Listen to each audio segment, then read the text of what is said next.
Once you slip the big punch, you will find yourself behind your opponent in the rear clinch.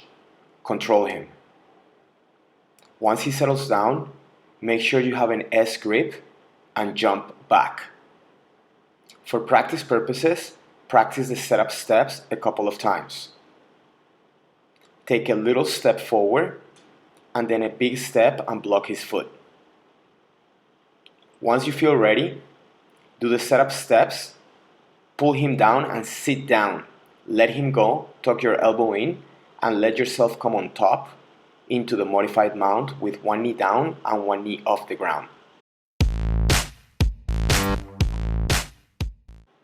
It's a good idea to practice this move on your own in this solo drill.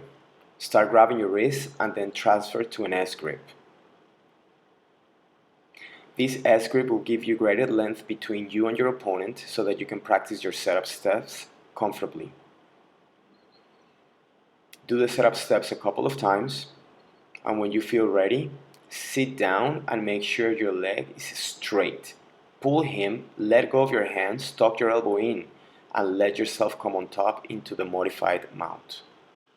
Once you find yourself behind your opponent, it's a good idea to keep the rear clinch by bending your knees, making yourself heavy, and keeping your shoulder engaged against your opponent. However, if he is able to turn into you, transfer to the front clinch by keeping your hips very close to him and your head underneath his chin. If his arm happens to go over your head, look up, keep your hips closed as you shuffle to the rear clinch. Once you're there, push your hips away, engage your shoulder, and keep your legs bent to make yourself heavy. Control him. Once he settles, apply the rear takedown. Once you find yourself on top, you're in a great place to control him and eventually get a submission.